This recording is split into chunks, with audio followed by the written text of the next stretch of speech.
Shalom kekasih Tuhan, anak-anak rohaniku yang ada di GBI Clear Kota Bontang serta GBI Pasar Baru Bethania Blessing yang digembalakan oleh anak rohani saya, Pastor Nicodemus Jen. Dan senang sekali kita masuk dalam pertengahan di bulan Desember ini.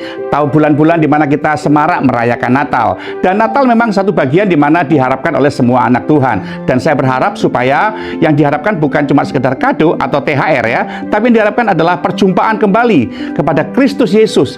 Bukan sebagai bayi, tapi sebagai Raja. Mari kita datang sama-sama kepada hadirat Tuhan, bukan kasih Tuhan ya palungan untuk dia jadi bayi dalam hati kita, tapi beri dia tahta di hati saudara supaya dia bisa menjadi raja dalam kehidupan kita. Natal itu selalu identik dengan terang. Itu sebabnya di pohon Natal selalu disebut dengan pohon terang, karena memang Kristus adalah terang. Nabi boleh banyak, rasul boleh banyak, satu-satunya orang yang datang ke dunia sebagai Tuhan yang memproklamirkan dirinya sebagai terang dunia hanya Yesus dalam Injil Yohanes pasal 8 ayatnya yang ke-12. Yesus adalah terang dunia bagi Bapak Ibu dan saudara dan saya. Itu sebabnya mari kita datang supaya kehidupan kita hidup menyenangkan Tuhan. Terang dunia, kata dunia menggunakan kata kosmos ya.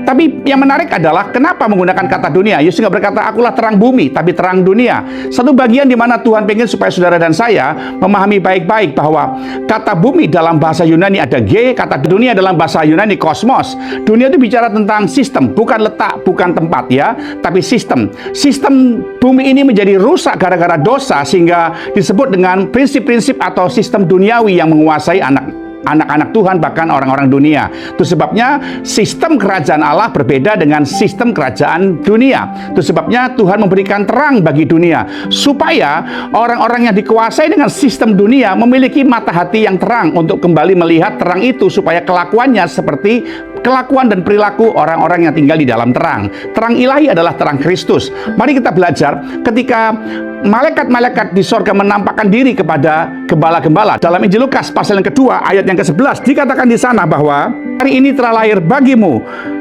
Juru Selamat, yaitu Kristus Tuhan di kota Daud. Terang itu dimulai ketika malaikat-malaikat turun dari sorga, yang mereka bernyanyi-nyanyi di atas padang Efrata. Terang kemuliaan Tuhan memancar luar biasa.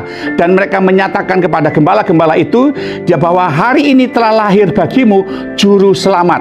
Nah, ada tiga kata yang menarik sekali yang membuat orang-orang itu bisa meninggalkan kegelapan dan kepada terang itu ketika dia memaknai makna Natal, yaitu dengan mengerti kata Juru Selamat, Kristus, dan Tuhan. Juru Selamat dari bahasa Yunani kata dipakai adalah soter ya, sehingga itu adalah satu bagian di mana keselamatan itu nggak berurusan dengan manusia, tapi langsung berurusan dengan Tuhan.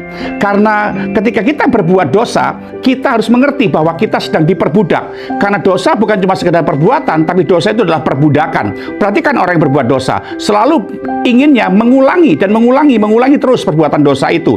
Ketika dia mengulangi perbuatan dosanya itu terus-menerus, itu disebut diperbudak oleh dosa. Budak itu tidak pernah ada masa depannya. Budak itu nggak akan pernah ada yang namanya hari depannya. Itu makanya ketika budak nggak punya hari depan, ya disebut dengan kebinasaan. Yesus datang sebagai Juru Selamat. Untuk apa? Menebus dia dari perbudakan.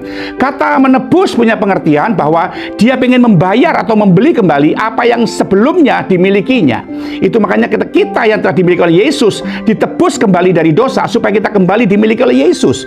Juru Selamat itu bicara tentang bagaimana saudara memberikan hidupmu untuk mengabdi kepada Tuhan. Lalu yang kedua, setelah kau diselamatkan oleh Tuhan, harus mengerti baik-baik kata Kristus. Kristus itu bukan cuma sekedar kata yang disebut dengan yang diurapi, tapi yang tepat adalah raja yang diurapi. Tahukah saudara apa yang dibutuhkan oleh seorang raja bagi rakyatnya? Ketaatan. Bagian yang menarik adalah ketika engkau telah ditebus oleh Tuhan menjadi pribadi yang telah dimerdekakan dari budak kepada kehidupan yang penuh dengan pengharapan hidup yang kekal bersama dengan Tuhan, itu harus punya yang namanya yang disebut dengan kehidupan yang taat dengan Tuhan. Karena raja selalu membutuhkan ketaatan dari rakyatnya. Kalau saudara taat dengan Tuhan, maka bagian yang menarik adalah engkau akan menjadi pribadi yang mengerti arti hidup di dalam terang itu. Terang nggak meninggalkan saudara. Saudara juga tidak meninggalkan terang. Itulah bagian dibutuhkan dengan ketaatan. Ingat Bapak Ibu, ketaatan itu bagi orang percaya adalah harga mati. Sama kayak Anda pergi ke luar negeri, harga mati harus bawa paspor.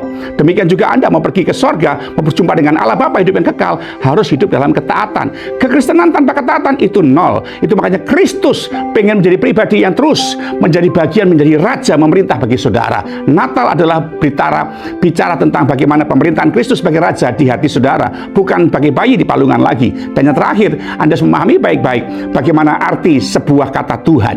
Tuhan itu kurios, yang artinya the head of the system, kepala daripada sistem. Mamon punya sistem, pengen jadi Tuhan. Yesus punya sistem, pengen jadi Tuhan.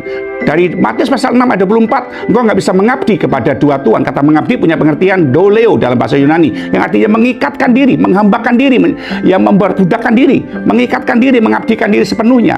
Itu ketika engkau mengabdikan diri sama Mamon, maka engkau akan diperbudak oleh Mamon. Tapi kalau engkau mengabdikan diri sama Yesus sebagai Tuhan, engkau akan melakukan kehendaknya, menjadi pribadi yang menyenangkan hati Tuhan. Mari kekasih Tuhan, jadikan Yesus Tuhan bukan cuma sekedar dari mulut dan kata-kata saja, tapi dari perilaku.